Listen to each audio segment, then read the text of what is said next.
bari mnogi mu bakiri nitwe aha program ya Msimanta omhereza woninya Angela kandi nyenda kuyisha syangu Elizane bayabiri na mwenda byo kwa katano okwezi kwa jena nukufunda hato mudashikeje twaza kubisyaho ikigambo cya Mukama twabaretera umujenyi mukuru numwija kubana mureba na ija kubagambira amazina ge aha kurugana n'ikigambo cyatwinire intane na ija kubana jigura je mwene je shamunkirize mwacire mu bihireyo mu murebe kandi father mbwene ntongera kwakira aha program ya Msimanta obare kuyija kuba nitwe bari kunyashira nanisha bango gishaha oyo yanjura bataka abantu nibinje kwa kutureba turi aha DSTV sense yone kutire hamisha nanisha bobe yanjure obagambira ho kuruga icyo rukora nane kigambo cya Mukama kandi kokire so abantu baranga mwina ninkunda kubakira mu program eji turi kusimaranga awizo barsia eri atwereza kandi ninkunda kubatangirira Angela kabagambe bari kutwakira kandi no kwakira no kwereza ihanga ya Ruhanga mbanye ntari Reverend Father Kafero Afileo nintura umparishi yantungamo ndio muwezi wa bwana mukuru haza erizoba Ruhanga yantuma kugira ikigambo kinagambira mu magaraga wiwi ariyo nandeba Ruhanga ayine icyasaziremo akwendera ko mwezogu yashwamo okujyana na ijagumaniwe timakoro no kingi ndiyo ningamba Ruhanga we Ruhanga we aciremo umwezogu ebyenyuma bihwire kandi yasharamu kugira ngo umwezogu gwaza kutandika aciremo ogumaniwe. God has decided to match with you. Katonda wasazeho anabiranga nawe. So nikunda kwakira umukuretera ubutumwa bwo Ruhanga yantuma ngo ugandire nanyira ngo tuwakire twahiza kushabangwa ize atutahemu ature nitwe abenitwe umushareji mu izina rya Padiri ya mwana ya mutumwa kwera. Amina. Amina. Tata munyambabazi nikunda kwakira umwihanga ryawe nikunda kwakira mu bantu bawe nikunda kwakira umukayi umuntu gwari na shabana nyeshareji mu studios za TV West nikunda kwakira umulimbarara nikunda kwakira mu cyeka byona ebiri birimo TV G oherezo bayukwika nikunda kwakira ayihanga witohurire abo kuba imbabazi zawe nzo kuturinda kandi zikatubisaho nikunda kwanzura programs studio nzakora aha kana neziri ndazo kumanuskorwa kurabira amukutogu nikushabangu ombwarahanga bwawe no mu mbabazi zawe no bukuru bwawe boro mukono gwawe onkwatire aha mutogo ariyo abantu abamakagabo nabyo bakora bankwatireho rero bantero mugisha gwawe ye Patiri na mwana na mutumwa kwera. Amina. So Ruhanga kakucwamu okutaya irabantu yacwamu okugumanitwe naba nakimanyisa nabatine cyakuzana natine cyakubuzabuzamo when God decides to visit us kakucwamu ngo agumenitwe cyaro kugamba naba nakimanyisa ebi ninyenda kuhamza umuvanjiri umakuru marungi mu kigambo cya Ruhanga cyitwe Bible umuvanjiri ya Luka umutugwa mwenda okuruga amushorongo ogwikumi okahika gwikumi na mushanzu nahagira ngo intuma kuzagarukire za tekereza Yesu yona ebizakozere bwanyuma yagenda nabo baza umurembo orukwetwa Betsaida kweherera konka ikimburo cy'abantu kucyabimanyire cyamukorata yabakira je yabagandira ibyo bukama bwa Ruhanga kandi ababiri nibenda kutambirwa yabakiza already noreba ebi akozero bwirogwe niyo message eya kundangu ngambe ni wompurikize yoriyo nondeba riyo na kuratira program eji niyo message already eri kwatanisa hamwe nitwe ombunako abo kwa Ruhanga ebintu byona bitakabiro akabaro kana no hataro kana agumaho tosha gona. He is always there and he is always watching us. Eki akozire buri nico akwenda kutandika gukora omagara gitu umuseji ombwiro obo mu generations zitu eziturumu ngo ababiri mbena kutambirwa yabatambira ababiri binebizo by'emiringo mingi yabakwatiraho. I believe kandi nchereza ngo Ruhango ogwe na hatino waro nuwo uniza kugambira ngo iwe embera yo kuraba mwejo he is already aware of it. Ninkushabango jumutasimu no yetenga ikintu kimwe sebo nyabo no yetenga kumutasya omumberejo yo kuraba mu bwirobo and he also intervenes and he changes situations. Amina. Amina. Kubwabire bwaba omwabazyo munonga 12 bija hali bamugira bataragira abantu bagende bazombyaro no mubyanga ebiri hihi kushera oburaro nebyo kurya manya ahituri nihamba yabagarukamu ati mube nimwe mwabaha ibyo kurya bano bati titwine kindi okwiyaho emigati 5 n'ibinyaza 2 kureka shana wabano endangu tuze kugurira abantu ababona ibyo kurya abo bantu bakaba bari nke 15 konka we yaragira abatendekwa ati numubashitami omiteko y'abantu 50 baba nuko bagira bashutamya abantu abo bona mpaho yakwata ejo migate 5 nibe binyanza 2 yareba higuru yabisimira yabicwamu yabikwasa batendekwa be kubagaburira abantu bona barya bahaga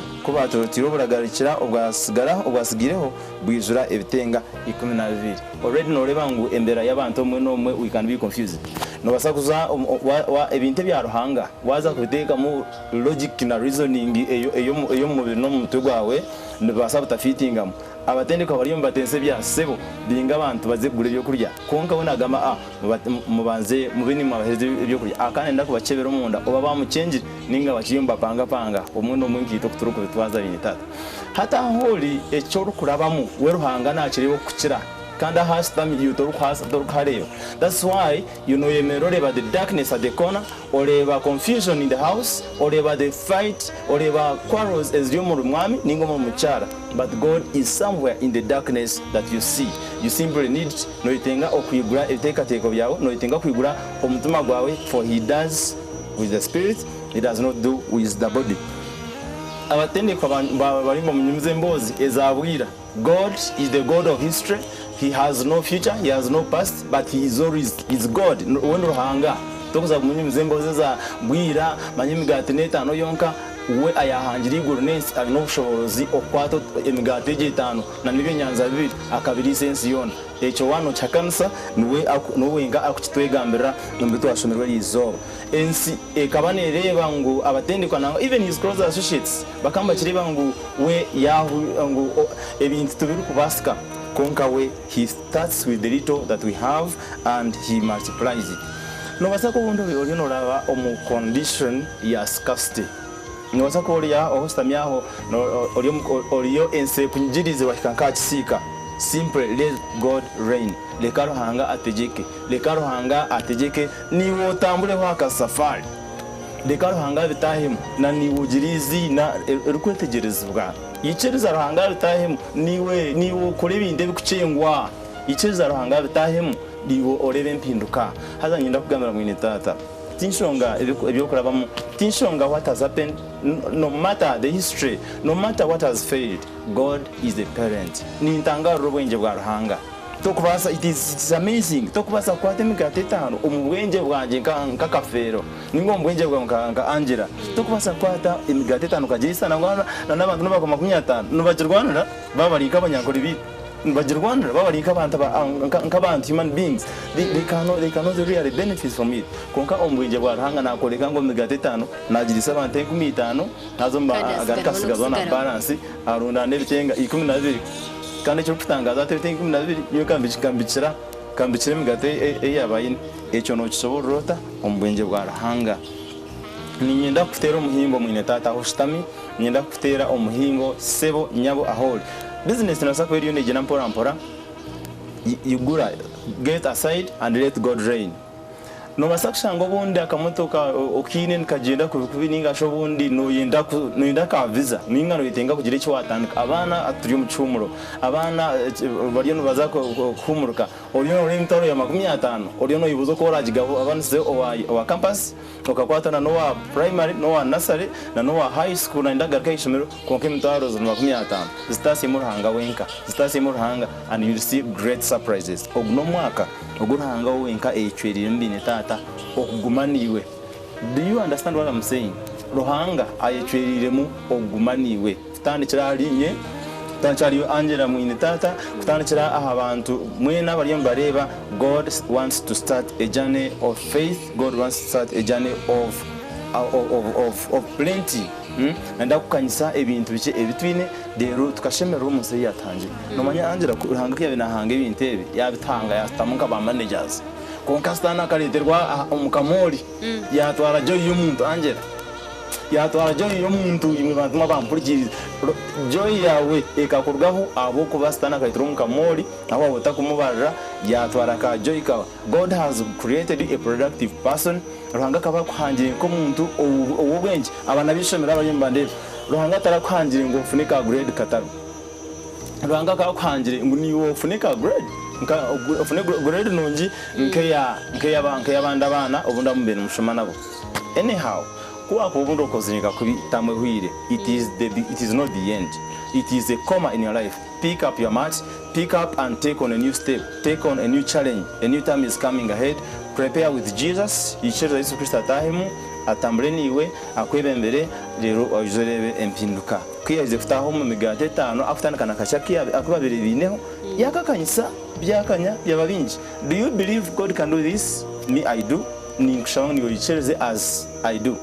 And Ijuranga yakozere omgwenjebwe kurabira mu kigambo cye ikigambo cya Ruhanga no Kristo uturangere kandi abamani gamutuma rukwera ninga mu yorukwera no matter what you call him depending on your denomination, no problem. Nyini mwita mutuma rukwera uri na basamwita mu yorukwera but the Spirit of God, the Spirit in English we are joined together ni tekateka ngwaho ntucengana and okora mwete ayahinduire kigambo cya Ruhanga kabo muntu is the Spirit of God nuwo mutuma rukwera nuwo mu yorukwera uwo turi kubahongerera ibintu byanyu muri muzakora mu weekend byo turiyo tubahongera rimo abana barimba zakumuruka in the coming week ndikunda kushabanga Ruhanga afutahim acyusembera ushtegera ataho mu mbera zawe azihindure habe hempinduka tukoye hariho umuntu wo kugenda ukarebembera ukahura wayibuza what has God Ruhanga ariho uyu yubuzo turahanga ayino kwanyisirikirere kunka ejonensi kandi Ruhanga naba armu we simply need to give him position nkuba bire gwabo mwabazi munonga maybe somebody no sakusanga go muntu ahari hashitami. It is becoming evening. It's an evening of your life. Yes, let us ask Jesus Christ no kugure guryo mwabazi katusabira Ruhanga ngo musandeji asandeji ataho mwabazi yogwe ahindure imbera ahindure nshonga. The cups of sorrow that are full as Henry and fills us with joy. When Father turuhendera nani nyenda ngu obutumwa osigira abantu abakureba ninga bari kureba program ya Msimanta obutumwa bw'amatsiko obokubahereza ko kwicereza kuba banogambaho no basigira butumwa kintu kugira ngo kwicereza ko koyongere omubwo nimbashabangu bicereze kutasiya Ruhanga mu nshonga zanyu se banduma babine tata bampurikiza abantu baruhanga mwe no mwihanga yitwe nabo mwe nahimuri ninkushabangu inshonga zawe ozekoreye wenka waruha. Now it is time surrender. Zihereze Ruhanga zitasi mu Ruhanga na wazitahimu mukiza kwangu babare mnunga Father Kafero ntwa ninjiriyo riyo ko kigambo cya mukamahine ko cyakwindura honyo nayikiriza ngo nahereza Ruhanga amagaraganje ngamuhereze byanje byona kamukiriza kataho magaraganje ntabasa kuba hempinduka nyaburanye ukora buriyo ko cyobirwe nango rufutekateka ngo Ruhanga takubasa muhereza kagisha urebe Ruhanga cyakukora ubwo yabare Father Kafero yanatwise he kigambo cya mukama mbwenu nimbasima nimbebaza ngo mwaba muri mwitwe omushcekeje kandi nimbashaba ngo muyongere kuba nitwe aho ko birungi tubinire byinshi twakomaho ukiriyo nibiye yongera nshabangu mbwenu omgegisha ha Father rukuhendera turukuhendere shcekeje atuhereze umugisha gwa mukama kama nikunda kusima abwa program eji kandi nikunda kusima abwa abantu bawe mbona baryoka bari bareba TV eji abana bato abamashumira bari mu cyumuro emyeto abatine mirimo abatine byo gukora abantu bakoreba ngo amagaragabo gahika asaha yo kuburwa no kuremererwa tato rukwera nishabango bankwatireho kwatira abazire bakanyisize kuko bakanyisize migati itanu mu kigambo cyo batugambira bikarisa abantu bingi bakanyisize amarembo gabo increase their supplies batunge school fees zo kwizogarabana ishomero kandi abakubanza basasurwe abakubanza batera muri uburyo bwo kwaza kutunga sente zo kusasura kandi abatine cyo kubahwera ngushabango ombwaranga bwawe assist and help them and fill them with your protection. May Almighty God touch you Ruhanga kwateho akusumure akwindurire emigisha ye ekushangire kandi kwizura mu weekend akwebembere imhandera no shoramu and let his blessing reign inside you and in whatever you are doing throughout the week. Ruhanga mushoboza bina kwerezo mu gishagwe upatiri na mwana na mutumoro kwera. Amen. God bless you. Ubare mnonga Father Kafero ntukusima kandi twebaza abo kwikiriza kuba nitwe kandi ukatuhereza igomsha wa ruhanga kandi Angela ubare wenu abaru kutureba ikijashye kigamo cya mukama gwaguriye mugisha go mutano ku rugaru Father Kafero nanisha bangu mutwikirize ngo tuzo mukahumuro twarwo mukahumuro tuje kubantu bongereho byinje cyukuruta karga ha TV West program ni Ndiam Simanta n'abahereza bawe Brother Kenneth na Angela.